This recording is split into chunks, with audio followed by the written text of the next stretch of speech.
اس غیر مقلدین کا فتنہ عام ہو چکا ہے اور ان کے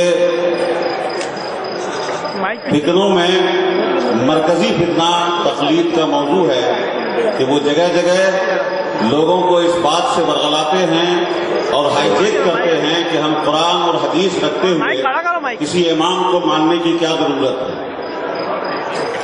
ہم اور آپ تقریباً اس میں غالب اکثریت امام اعظم ابو حنیفہ رحمۃ اللہ علیہ کی تقلید کرنے والے لوگ موجود ہیں۔ امام شافعی کی تقلید کرتے ہیں، امام احمد بن حنبل کی تقلید کرتے ہیں، امام مالک کی تقلید کرتے ہیں۔ یہ ائمہ اربعہ کے مقلدین پوری دنیا میں موجود ہیں، لیکن 12ویں صدی ہجری سے یہ فتنہ کھڑا ہوا ہے کہ ائمہ مجتہدین کی تقلید کے منکر ہیں۔ جگہ جگہ بے شمار نوجوان ان کے بہکاوے میں آ چکے ہیں اور بہت ہی سیدھی سادھی دلیل دیتے ہیں اور فریب میں مبتلا کرتے ہوئے کہ جب قرآن ہے حدیث ہے تو کسی امتی کی تقلید کی کیا ضرورت ہے، کسی امام کی تقلید کی کیا ضرورت ہے۔ آج آپ کے سامنے یہ طلباء مناقشے کی صورت میں ذہن نشین کرانے کی کوشش کریں گے کہ تقلید کیوں کرتے ہیں، کیوں ضروری ہے، اور آج تک امت مسلمہ کا اجماع ہو چکا ہے کہ ائمہ اربعہ میں سے کسی ایک کی تقلید ضروری ہے، ورنہ وہ شخص راہ راست پہ نہیں چل سکتا۔ اس کی اہمیت کا اندازہ آپ کو مناقشے سے ہوگا۔ مولانا شمس الرحمان خان، شمس الزمان خان صاحب۔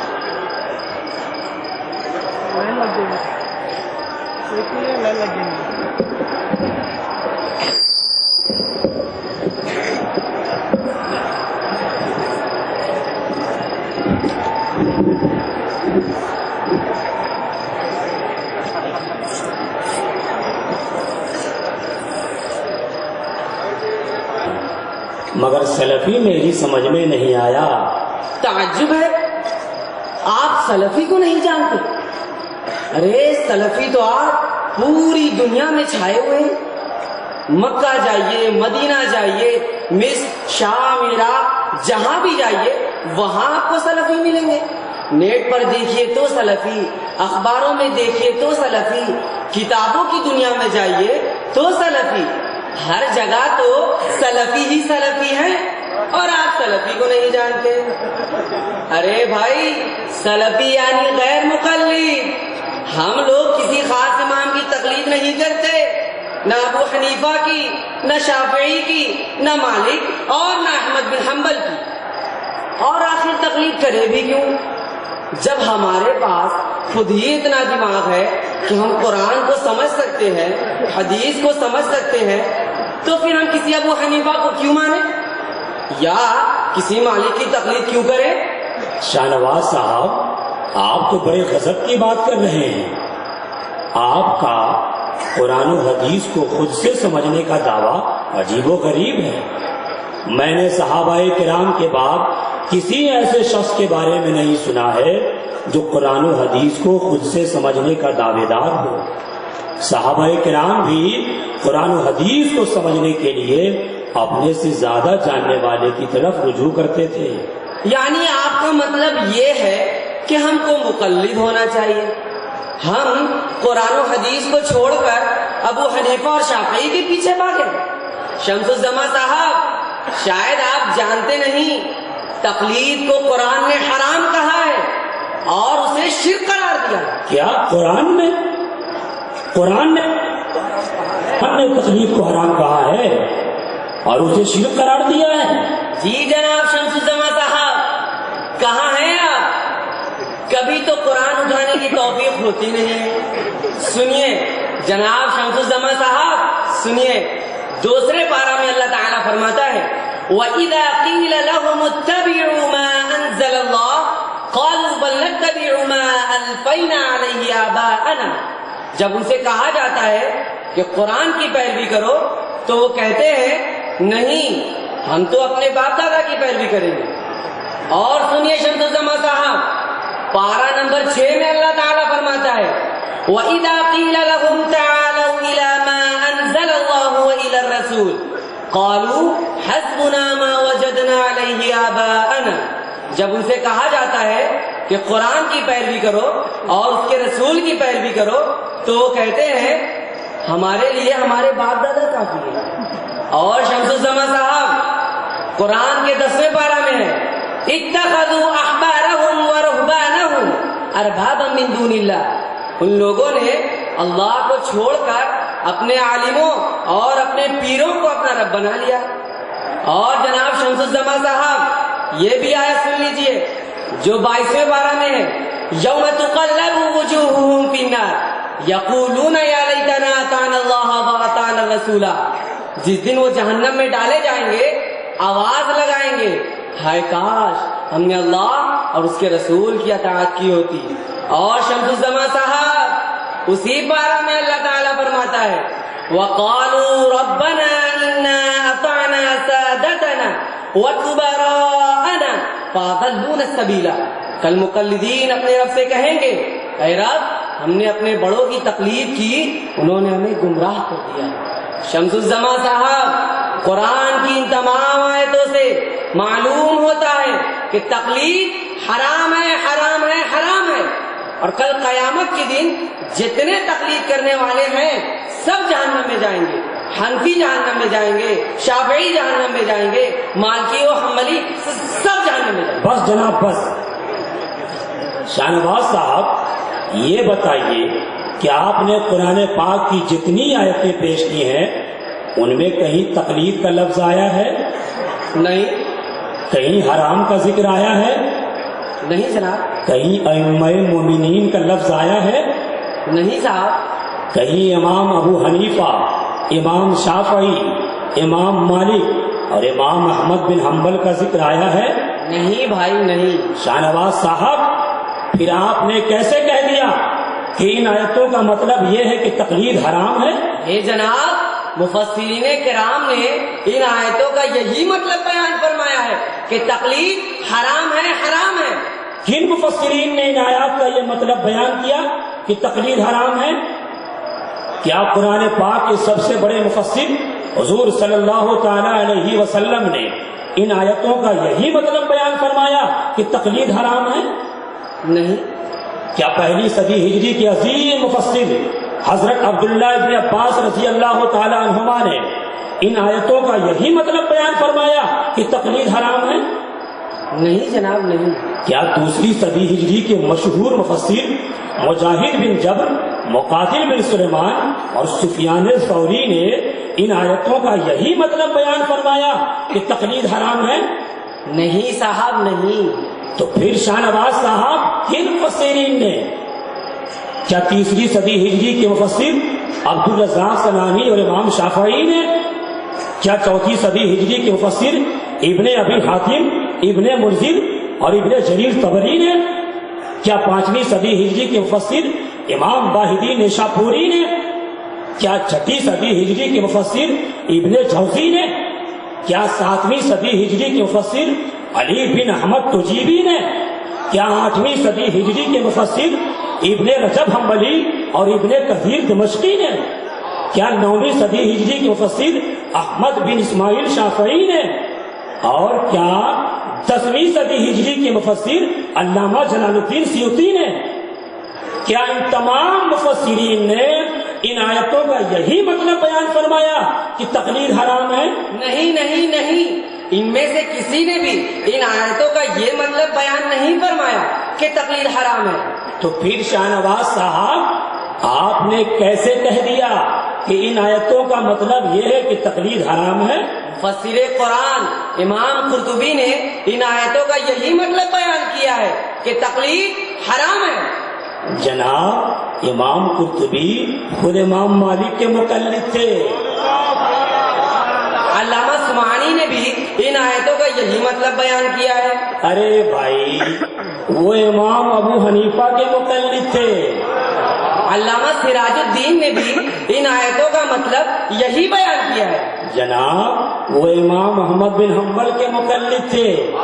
اس کے علاوہ اور کچھ فرمائیے. سنیے جناب سنیے, شمس الزما صاحب سنیے, قاضی شوکانی اور امام ابن قیم نے بھی تو ان آیتوں کا یہی مطلب بیان کیا ہے کہ تقلید حرام ہے. اچھا شاہنواز صاحب میرے ایک سوال کا جواب دیجیے. کیا ائمہ مومنین کی تقلید حرام ہے یا ائمہ مشرکین کی تقلید حرام ہے؟ جی ارے بھائی یہ بتائیے کہ ائمہ مومنین کی تقلید حرام ہے یا ائمہ مشرکین کی تقلید حرام ہے؟ تو دونوں کی تقلید حرام ہے، ائمہ مومنین کی بھی تقلید حرام ہے اور ائمہ مشرکین کی بھی تقلید حرام ہے۔ لیکن جناب شاہنواز صاحب قرآن پاک میں تو حکم ہے کہ ائمہ مومنین کی تقلید کرو اور نیک لوگوں کی راہ پر چلو۔ سورہ فاتحہ ہی میں ہے اہدنا الصراط المستقیم صراط الذین انعمت علیہم، اے رب ہمیں سیدھے راستے پر چلا، ان لوگوں کے راستے پر چلا جن پر تیرا انعام ہے، یعنی انبیاء کے راستے پر، شہداء کے راستے پر، صدیقین کے راستے پر اور صالحین کے راستے پر چلا۔ 5ویں پارہ میں اللہ فرماتا ہے یا ایھا الذین آمنوا اطیعوا اللہ واطیعوا الرسول واولی الامر منکم، اے ایمان والو اللہ کی اطاعت کرو، رسول کی اطاعت کرو اور ائمہ مومنین کی اطاعت کرو۔ جناب شاہنواز صاحب اولو الامر سے مراد آپ جانتے ہیں کون لوگ ہیں؟ مستدرک حاکم وغیرہ میں ہے حضرت جابر بن عبداللہ، حضرت حسن بصری، حضرت مجاہد بن جبر نے فرمایا کہ اولو الامر سے مراد فقہاء ہیں۔ اور سنیے شاہنواز صاحب سنیے 21ویں پارہ میں اللہ فرماتا ہے وَاتَّبِعْ سَبِيلَ مَنْ أَنَابَ إِلَيَّ، ان لوگوں کے راستے کی پیروی کرو جنہوں نے میری طرف رجوع کیا۔ اور سنیے جناب شاہنواز صاحب سنیے 5ویں پارہ ہی میں ہے اللہ رب العزت ارشاد فرماتا ہے وَيَتَّبِعْ غَيْرَ سَبِيلِ الْمُؤْمِنِينَ نُوَلِّهِ مَا تَوَلَّى وَنُصْلِهِ جَهَنَّمَ، جو مومنین کے راستے کو چھوڑ دے ہم انہیں جہنم میں ڈال دیں گے۔ شاہنواز صاحب قرآن پاک کی یہ ساری آیتیں اس بات پر دلالت کرتی ہیں کہ اللہ اس کے رسول کی اطاعت کے ساتھ ائمہ مومنین کی اتباع، ان کی اطاعت، ان کی پیروی اور ان کی تقلید ضروری ہے۔ لہذا قرآن کو یہ کہہ رہا ہے کہ اللہ کی اطاعت کرو، رسول کی اطاعت کرو اور ائمہ مومنین کی اطاعت کرو، اور آپ کہہ رہے ہیں کہ ائمہ مومنین کی تقلید حرام ہے۔ شاہنواز صاحب اب آپ ہی بتائیں ہم کس کی بات مانیں، آپ کی یا قرآن کریم کی؟ شمس الزمان صاحب ایک بات اچھی طرح سن لیجیے، ہم آپ کے کسی دھوکے ووکے میں آنے والے نہیں ہیں اور نہ ہی آپ کی کسی دلیل سے مروب ہونے والے، اس لیے کہ جب ہمارے شیخ ابن قیم نے کہہ دیا کہ تقلید حرام ہے تو تقلید حرام ہے، جب ہمارے عظیم امام و مجتہد قاضی شوکانی نے فرما دیا کہ تقلید حرام ہے تو ہم تقلید کو حرام ہی کہیں گے۔ واہ بھائی واہ، بہت خوب فرمایا آپ نے۔ آپ کہتے ہیں کہ تقلید حرام ہے اور آپ تو ہم سے بڑے مقلد معلوم ہو رہے ہیں۔ فرق یہ ہے کہ ہم ایسے اماموں کی تقلید کرتے ہیں جن کی تقلید دوسری صدی ہجری سے لے کر آج تک کے بے شمار علماء و فقہا، محدثین و مفسرین نے کی ہے، اور آپ ابن تیمیہ کی تقلید کرتے ہیں۔ ابن قیم، قاضی شوکانی، صدیق حسن خان قنوجی، محمد بن عبد الوہاب نجدی، ناصر الدین البانی اور اسماعیل دہلوی کی تقلید کرتے ہیں۔ بکواس بند کیجیے شمس الزمان صاحب، جب میں نے ایک بار کہہ دیا کہ تقلید حرام ہے، شرک ہے، بدعت ہے، تو پھر کیوں آپ مجھے مقلد بنانے پر تلے ہوئے ہیں؟ سنیے اللہ تعالیٰ فرماتا ہے الیوم اکملت لکم دینکم، میں نے تمہارے لیے تمہارا دین مکمل کر دیا۔ ہمارے لیے اللہ اور اس کا رسول کافی ہے، ہم کو کسی کی تقلید وقلید نہیں کرنی ہے۔ اور پھر شمس الزمان صاحب جب قرآن ہمارے پاس ہے، بخاری و مسلم ہم پڑھ ہی لیتے ہیں، تو پھر ہم کسی کی تقلید کیوں کریں؟ ارے بھائی تقلید وہ کرے جس کے پاس دماغ نہ ہو، جو بخاری و مسلم اٹھانا نہ جانتا ہو۔ ہم تو اللہ کا شکر ہے سب پڑھ لیتے ہیں، سب سمجھ لیتے ہیں۔ شمس الزمان صاحب ہم صرف قرآن و حدیث کی مانتے اور صرف قرآن و حدیث پر چلتے ہیں، سمجھ گئے آپ؟ اب آئندہ مجھے مقلد بنانے کی کوشش مت کیجیے گا جناب۔ واہ بھائی شاہ نواز صاحب واہ، آپ تو دور حاضر کے بہت بڑے مفکر اور امام و محقق معلوم ہو رہے ہیں۔ اچھا شاہ نواز صاحب یہ بتائیے کہ ایک حدیث میں ہے کہ جب حضور صلی اللہ تعالی علیہ وسلم وضو فرماتے تو اپنا چہرہ، اپنے ہاتھ اور اپنے پیر کو ایک بار دھوتے، دوسری حدیث میں ہے کہ 2 بار دھوتے، اور تیسری حدیث میں ہے کہ 3 بار دھوتے۔ شاہ نواز صاحب بتائیے آپ وضو کس طرح کرتے ہیں؟ جی شاہ نواز صاحب ایک حدیث میں ہے کہ پانی کو کوئی چیز ناپاک نہیں کرتی، کیا بات؟ ایک دوسری حدیث میں ہے کہ پانی جب 1 مٹکا کے برابر ہو جائے تو اسے کوئی چیز ناپاک نہیں کرتی، ایک تیسری حدیث میں ہے کہ پانی جب 2 مٹکے کے برابر ہو جائے تو اسے کوئی چیز ناپاک نہیں کرتی، ایک چوتھی حدیث میں ہے کہ پانی جب 2 یا 3 مٹکے کے برابر ہو جائے تو اسے کوئی چیز ناپاک نہیں کرتی، ایک 5ویں حدیث میں یہ ہے کہ پانی جب 40 مٹکے کے برابر ہو جائے تو اسے کوئی چیز ناپاک نہیں کرتی۔ شاہ نواز صاحب بتائیے آپ پانی کو کب ناپاک مانتے ہیں؟ جی جی شاہ نواز صاحب ایک حدیث میں ہے کہ آگ سے پکی ہوئی چیز کھانے کے بعد وضو کرو، اور ایک حدیث میں ہے کہ حضور صلی اللہ تعالی علیہ وسلم نے بکری کا گوشت کھایا اور وضو نہیں فرمایا۔ بتائیے شاہ نواز صاحب آپ دونوں حدیثوں پر عمل کرتے ہیں؟ جی جی جی شمس صاحب۔ شاہ نواز صاحب حضرت علی، حضرت ابو ہریرہ، حضرت جحیفہ، حضرت وائل بن حجر، حضرت انس بن مالک رضی اللہ تعالیٰ عنہ، یہ تمام صحابہ کرام فرماتے ہیں کہ حضور صلی اللہ تعالیٰ علیہ وسلم نماز میں ناف کے نیچے ہاتھ باندھتے تھے۔ شاہ نواز صاحب کیا آپ اس حدیث پر عمل کرتے ہیں؟ مجھے تھوڑا سوچنے کا موقع تو دیجیے جناب شمس الزمان صاحب۔ شاہ نواز صاحب حضرت عبداللہ ابن مسعود، حضرت برا بن عازب، حضرت واحد بن حجر، حضرت ابو مالک اشعری، حضرت ابو مسعود انصاری، حضرت عباد بن زبیر، یہ سارے صحابہ کرام فرماتے ہیں کہ حضور صلی اللہ تعالی علیہ وسلم نماز میں رفع یدین نہیں کرتے تھے۔ شاہ نواز صاحب کیا آپ اس حدیث پر چلتے ہیں؟ شمس الزمان صاحب سنیے، ہم ہر حدیث کو نہیں مانتے، ہم صرف بخاری کو مانتے ہیں، بخاری کو، سمجھے جناب؟ اچھا تو اب آپ بخاری پر آ گئے۔ اچھا شاہ نواز صاحب یہ بتائیے کہ بخاری میں حضرت سلمہ بن اکوع، حضرت عائشہ صدیقہ، حضرت علی، حضرت عبداللہ ابن عمر رضی اللہ تعالیٰ عنہ کی روایت سے معلوم ہوتا ہے کہ قربانی صرف 3 دن ہے۔ شاہ نواز صاحب کیا آپ بخاری کی اس حدیث پر عمل کرتے ہیں؟ کیا کہا آپ نے؟ شاہ نواز صاحب بخاری میں حضرت عائشہ صدیقہ رضی اللہ تعالیٰ عنہ کی روایت سے معلوم ہوتا ہے کہ حضور صلی اللہ تعالی علیہ وسلم نماز فجر کے بعد سے لے کر سورج طلوع ہونے تک نماز پڑھنے سے منع فرماتے تھے۔ شاہ نواز صاحب بخاری شریف کی اس حدیث پر کیا آپ کا عمل ہے؟ کیا؟ شاہ نواز صاحب بخاری شریف کی حدیث سے معلوم ہوتا ہے کہ اگر امام بیماری کی وجہ سے بیٹھ کر نماز پڑھے تو مقتدی کھڑے ہو کر ہی نماز پڑھیں گے۔ شاہ نواز صاحب جواب دیجئے، کیا آپ بخاری کی اس حدیث پر چلتے ہیں؟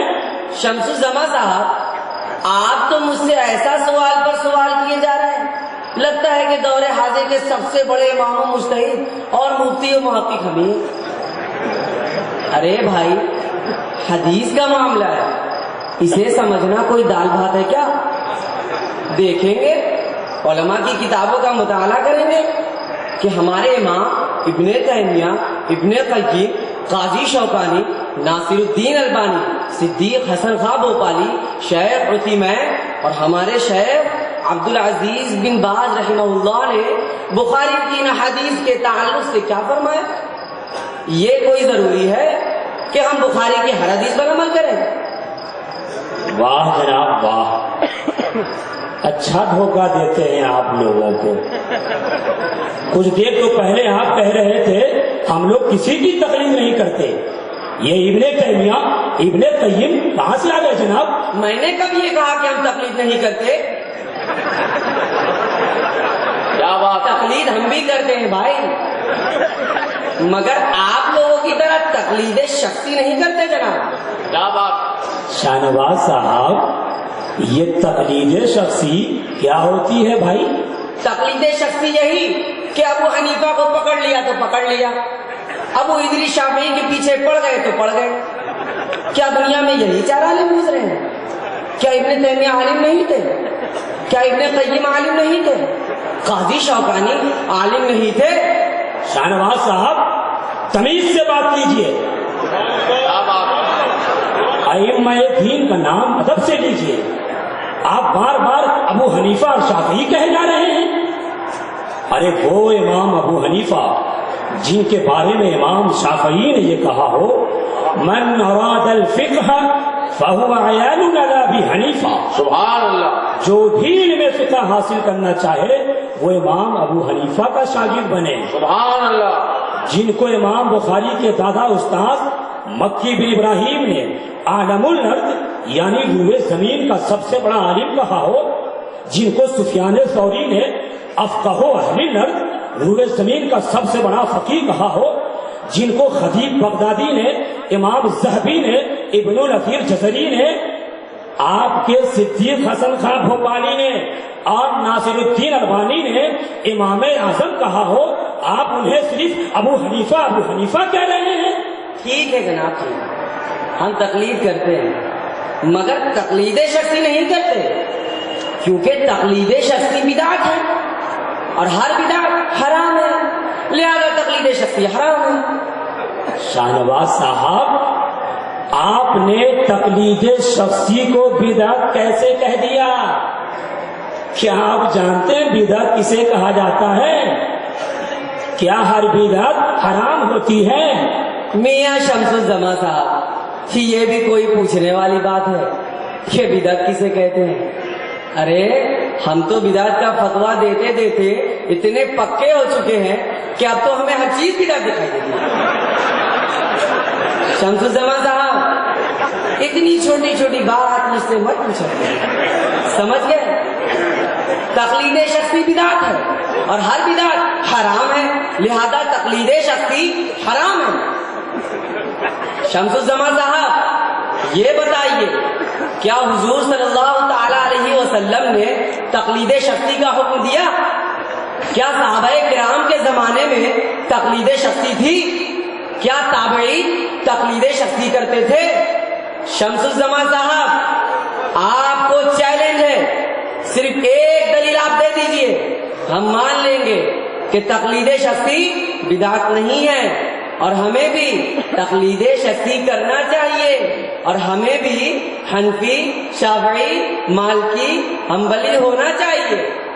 شاہ نواز صاحب، آپ ایک دلیل کی بات کرتے ہیں، یہ ناچیز تو تقلید شخصی پر ایک نہیں سینکڑوں دلیلیں سنا سکتا ہے۔ سبحان اللہ، سنیے جناب شاہ نواز صاحب، سنیے، بخاری میں 3 مقام پر یہ حدیث موجود ہے کہ حضور صلی اللہ تعالی علیہ وسلم نے تقلید شخصی کا حکم دیا، اور ایک عورت سے فرمایا ان لم تجدنی فاتی ابا بکر، میرے وصال کے بعد مسائل ابو بکر سے پوچھنا۔ سبحان اللہ، بخاری شریف ہی میں ہے کہ مدینہ کے صحابہ و تابعین حضرت زید بن ثابت رضی اللہ تعالیٰ عنہ کی تقلید شخصی کرتے تھے۔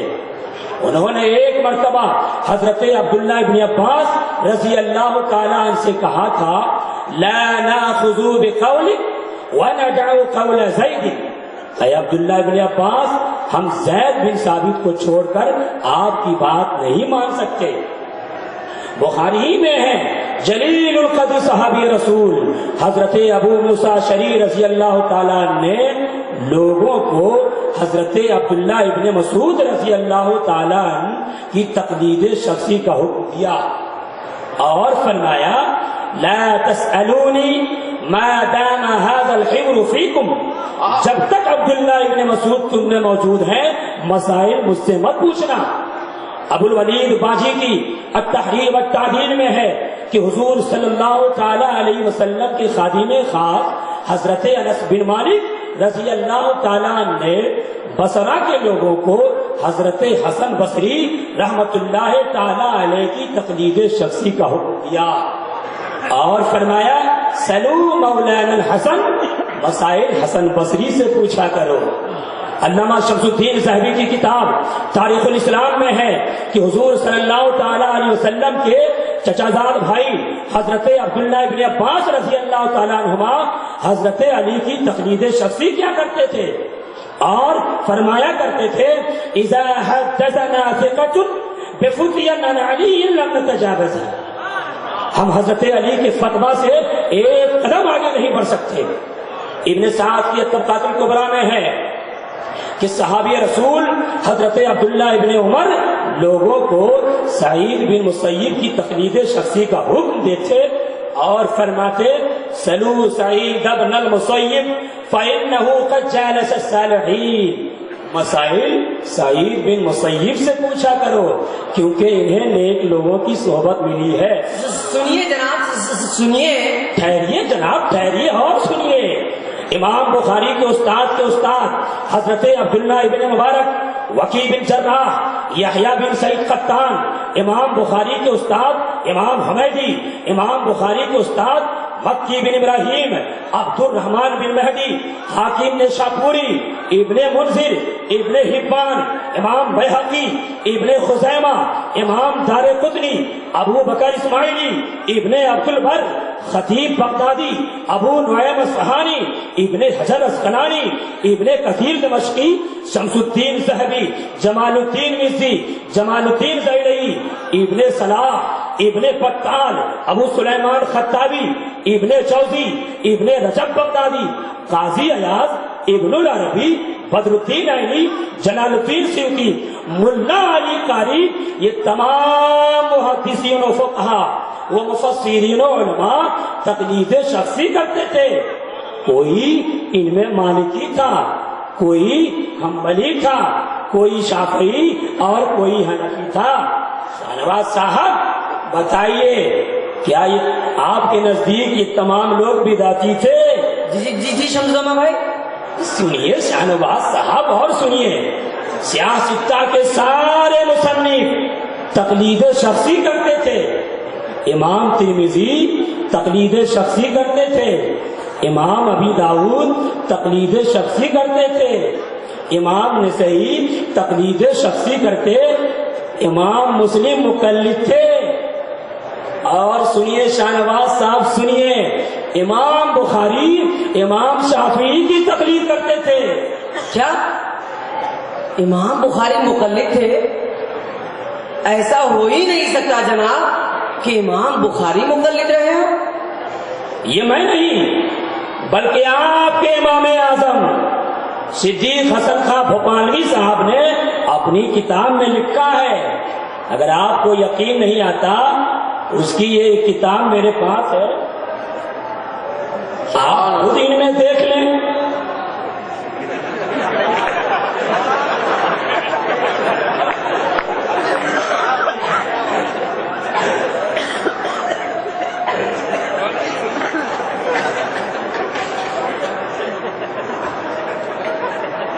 وقد ذكره أبو عاصم في طبقات أصحاب الشافعي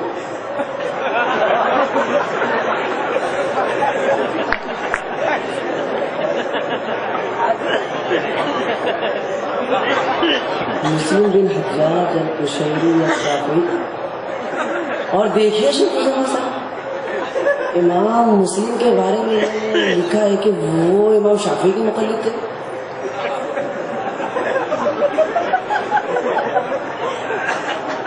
شمس الزمان بھائی، بات دراصل یہ ہے کہ میں نے تقلید کے مسئلے پر بڑا غور و خوض کیا اور مجھے لگا کہ حق پر وہی لوگ ہیں جو کسی امام کی تقلید کرتے ہیں۔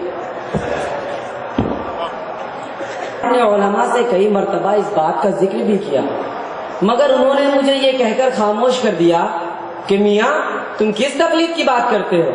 ارے تم بخاری پڑھو، مسلم پڑھو، ابو داؤد پڑھو، کسی امام کے چکر میں مت پھنسو۔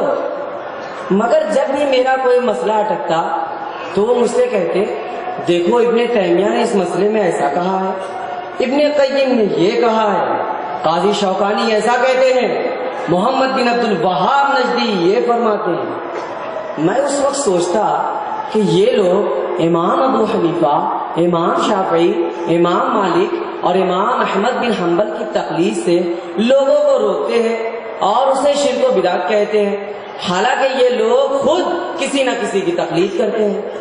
بلکہ ایک بار تو بڑا غضب ہوا، میں ابن تیمیہ کی ایک کتاب الفتاوی الکبریٰ کا مطالعہ کر رہا تھا۔ انہوں نے ایک مقام پر لکھا تھا یکونون فی وقت یقلدون من یفسد وفی وقت یقلدون من یصاحبه بحسب الغرض والهوى ومثل هذا لا يجوز باتفاق الامہ۔ کچھ لوگ ہیں جو خواہشات نفس کے پیروکار ہوتے ہیں، کبھی ایسے امام کی تقلید کرتے ہیں جو نکاح کو فاسد کہتے ہیں، اور کبھی ایسے امام کی تقلید کرتے ہیں جو نکاح کو صحیح قرار دیتے ہیں، حالانکہ تمام امت کا اس بات پر اتفاق ہے کہ اس طرح کی تقلید بالکل ناجائز ہے۔ شمس الزمان صاحب، میں نے ابن تیمیہ کی یہ عبارت اپنے شیخ محترم کو دکھائی جو تقلید کو شرک اعظم اور اکبر الکبائر قرار دیتے تھے، اور میں نے جب ان سے کہا کہ حضرت ابن تیمیہ کی اس عبارت سے تو صاف ظاہر ہوتا ہے کہ آدمی کو تقلید شخصی کرنا چاہیے اور ایک وقت میں کسی ایک ہی امام کی تقلید کرنا چاہیے، تو وہ شیخ محترم مجھ پر سخت ناراض ہوئے اور کہا میاں سنو، اس طرح کی بات کہیں بھی نظر آئے اسے کسی کو دکھایا مت کرو بلکہ چھپا دیا کرو، کیا بات، یا اس کے نیچے ایک چھوٹا سا حاشیہ لگا دیا کرو، ھذا قول مدعو، یا یہ لکھ دیا کرو ھذا قول لا اصل لہ، یا تھوڑی سی محنت ہی کر دیا کرو کہ اس کا ایک الگ نسخہ تیار کروا کر اور اس سے اس قسم کی عبارت نکال کر کسی پریس میں چھپوا دیا کرو۔ میں اپنے شیخ محترم کی یہ بات سن کر بڑا حیران ہوا اور اسی دن سے مجھے یہ ڈاؤٹ ہونے لگا کہ یہ غیر مقلدین راستے سے بھٹکے ہوئے۔ شمس الزمان بھائی، آج آپ کی گفتگو نے دودھ کا دودھ اور پانی کا پانی کر دیا اور ہمیں اس بات کا یقین ہو گیا کہ ہمارے لیے بھلائی اسی میں ہے کہ ہم کسی ایک امام کی تقلید کریں۔ اور شمس الزمان صاحب، ایک بات میری سمجھ میں نہیں آتی کہ آخر یہ لوگ تقلید سے منع کیوں کرتے ہیں؟ شاہ نواز صاحب، اس میں ایک بہت بڑا راز ہے، اور وہ یہ کہ ہندوستان میں انگریزوں کے آنے سے پہلے مسلمان ایک مضبوط طاقت تھے، ان کی قوت کی وجہ ان کا باہمی اتحاد و اتفاق تھا۔ انگریز اچھی طرح واقف تھے کہ مسلمان اگر اسی طرح متحد و متفق ہو کر رہیں تو وہ ہندوستان میں ہمارے قدم کبھی بھی جمنے نہ دیں گے، اور ہندوستان کی سرزمین پر کبھی بھی ہماری حکومت کا خواب پورا نہیں ہوگا۔ لہذا انگریزوں نے چند کم پڑھے لکھے لوگوں کو خریدا جن میں سر فہرست اسماعیل دہلوی تھے۔ انگریز اچھی طرح جانتے تھے کہ مسلمانوں کی سب سے بڑی قوت کا راز یہ ہے کہ وہ اپنے نبی سے ٹوٹ کر محبت کرتے ہیں، اور دوسرا بڑا راز ان کی مرکزیت ہے، یعنی حضور صلی اللہ تعالی علیہ وسلم سے لے کر 11ویں صدی ہجری تک ہمیشہ مسلمانوں میں کچھ ایسی شخصیات رہی جن کی آواز پر مسلمان ایک جسم اور ایک جان بن جایا کرتے تھے، اور وہ یہ بھی جانتے تھے کہ ائمہ اربعہ یعنی امام اعظم ابو حنیفہ، امام شافعی، امام مالک اور امام احمد بن حنبل علیہم الرحمہ کی تقلید مسلمانوں اور ان کے دشمنوں کے درمیان دیوار چین کی طرح ایک رکاوٹ ہے جو کبھی مسلمانوں کو بکھرنے نہیں دیتی ہے۔ لہذا مولوی اسماعیل دہلوی نے مسلمانوں کے دلوں سے حضور صلی اللہ تعالی علیہ وسلم کی محبت و عقیدت کو کم کرنے کے لیے ایک طرف توحید کے پردے میں توہین رسالت کا نظریہ پیش کیا اور دوسری طرف مسلمانوں کی مرکزیت کو توڑنے اور ان کی جمعیت کو پارا پارا کرنے کے لیے حفاظت حدیث کی آڑ میں انکار تقلید یعنی غیر مقلدیت کا نعرہ بلند کیا اور نوخیزوں نوجوان بچوں کو پکڑ پکڑ کر یہ کہنا شروع کیا آخر تم کسی امام کی تقلید کیوں کرو؟ یہ لو قرآن ہے، یہ بخاری و مسلم ہے، یہ ہمارے آدمی کا کیا ہوا اردو انگلش ترجمہ ہے، اس کا مطالعہ کرو، تم کچھ ہی دنوں میں خود ہی مستحق بن جاؤ گے۔ شمس الزمان صاحب، اسی لیے ہم دیکھتے ہیں کہ غیر مقلدین بڑے بے ادب ہوتے ہیں۔ وہ میلاد النبی کو بدعت کہتے ہیں، جلوس محمدی کو ناجائز کہتے ہیں، رسول اللہ صلی اللہ علیہ وسلم کے روضے پر حاضری کو حرام قرار دیتے ہیں، گنبد خضرا کو صنم اکبر بڑا بت کہتے ہیں، رسول اللہ صلی اللہ علیہ وسلم کی قبر انور کے سامنے کھڑے ہو کر دعا مانگنے سے روکتے ہیں اور کہتے ہیں کہ یہ شرک اکبر یعنی سب سے بڑا شرک ہے۔ شمس الزمان بھائی، میں کچھ دنوں ان کے درمیان رہ چکا ہوں، وہ اتنے بڑے بے ادب ہوتے ہیں کہ ہم آپ سے کیا بتائیں۔ ایک مرتبہ تو وہ کہہ رہے تھے کہ خدا بھی جھوٹ بول سکتا ہے۔ یہ سن کر مجھے بڑا غصہ آیا۔ میں نے کہا یہ تم کیا کہہ رہے ہو؟ اس نے قرآن کا حوالہ دیتے ہوئے کہا ان اللہ علی کل شیء قدیر، اللہ ہر چیز پر قادر ہے، لہذا وہ جھوٹ بولنے پر بھی قادر ہے۔ ایک بار میں نے غیر مقلد کو دیکھا کہ وہ قرآن پیر پر رکھے ہوئے تھا۔ میں نے اس سے کہا کہ بھائی قرآن ہے، ادب کرو۔ اس نے کہا قرآن و حدیث میں کہاں آیا ہے کہ قرآن پیر پر مت رکھو؟ اور بھائی ایک مرتبہ کی بات اور بتا دوں، ایک بالکل نوجوان لڑکا جس کی عمر 18-19 سال رہی ہوگی، وہ نماز پڑھ رہا تھا، اس کا موبائل فون بجنے لگا، اس نے جیب سے موبائل نکالا اور بات شروع کر دی۔ میں نے اس سے کہا کہ صاحب یہ تم کیا کر رہے ہو؟ یہ نماز ہے، نماز۔ وہ مجھ سے کہنے لگا قرآن و حدیث میں کہاں آیا ہے کہ نماز میں موبائل سے بات مت کرو؟ کیا بات! شمس الزمان صاحب، ایک بات اور بتا دوں، بہت اندر کی بات ہے۔ کیا بات! پہلے تو یہ لوگ کہا کرتے تھے کہ خدا بھی جھوٹ بول سکتا ہے، مگر اب یہ لوگ ترقی کر رہے ہیں اور خدا کو اپنی طرح کہنے لگے۔ وہ کہتے ہیں کہ جس طرح میرے پاس ہاتھ ہے اسی طرح اللہ کے پاس بھی ہاتھ ہے، جس طرح میرے پاس پیر ہے اسی طرح اللہ کے پاس بھی پیر ہے، جس طرح میرے پاس آنکھ ہے اسی طرح اللہ کے پاس بھی آنکھ ہے۔ شمس الزمان صاحب، میں ان لوگوں کے درمیان کچھ دن رہا، مگر اللہ اس کے رسول کی شان میں ان کی گستاخی دیکھ دیکھ کر دل برداشتہ ہو گیا اور ان کی کٹ دلیلی اور کٹ حجتی سے پریشان سا ہو گیا تھا۔ آج آپ سے مل کر مجھے بڑا اطمینان نصیب ہوا۔ سبحان اللہ! شمس الزمان بھائی، ایک بات اور بتائیے، حدیث پاک میں ہے کہ حضور صلی اللہ تعالی علیہ وسلم نے قیامت تک ہونے والی تمام چیزوں کے بارے میں بتا دیا ہے۔ کیا کسی حدیث میں اہل حدیث یعنی غیر مقلدین کے بارے میں کچھ آیا ہے؟ ہاں شاہنواز صاحب، ہمارے آقا محمد الرسول اللہ صلی اللہ علیہ وسلم نے آج سے 1400 سال پہلے اس فتنے کی پیشن گوئی کی اور فرمایا سیخرج قوم فی آخر الزمان احداث الاسنان سفہاء الاحلام یقولون من قول خیر البریہ لا یجاوز ایمانهم حناجرهم یمرقون من الدین کما یمرق السهم من الرمیہ۔ آخری زمانے میں کچھ لوگ ہوں گے جن کی عمر کم ہوگی، ان کے پاس عقل بھی کم ہوگی، وہ حدیث حوالے میں پیش کریں گے، حالانکہ ایمان ان کے حلق کے نیچے نہ اترے گا، وہ دین سے ایسا نکل جائیں گے جیسے تیر کمان سے۔ اللہ اکبر! شمس الزمان صاحب، اس حدیث میں تو بالکل صاف ہے کہ اہل حدیث گمراہ ہیں؟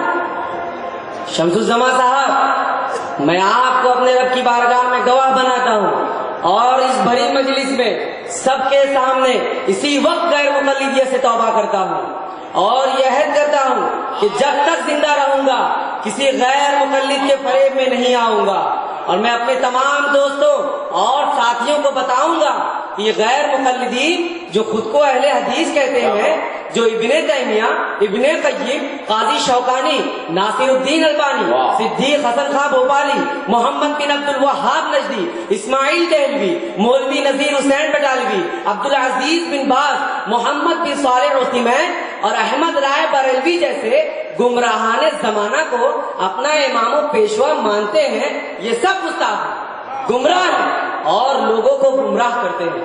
اور میں اپنے تمام دوستوں اور تمام بھائیوں سے گزارش کرتا ہوں کہ آپ حضرات کسی غیر مقلد کے چکر میں آ کر اپنے عقیدے کو تباہ نہ کریں اور غیر مقلدین کے فتنوں سے اپنے بچوں اور اپنے آنے والی نسلوں کی حفاظت کریں۔ اے اللہ میرے پچھلے تمام گناہوں کو معاف فرما۔ استغفر اللہ ربی من کل ذنب اذنبته عمدا او خطا سرا وعلانیہ، لا الہ الا اللہ محمد رسول اللہ۔ شمس الزما بھائی، میں آپ کا بہت بہت شکریہ ادا کرتا ہوں کہ آج آپ کی وجہ سے مجھ پر حق واضح ہوا اور مجھے یہ یقین ہو گیا کہ یہ غیر مقلدین گمراہ ہیں، گمراہ ہیں، گمراہ ہیں۔ اچھا شاہ نواز صاحب، اب اجازت دیں، وقت بہت زیادہ ہو رہا ہے، پھر انشاءاللہ ملاقات ہوگی۔ السلام علیکم۔ وعلیکم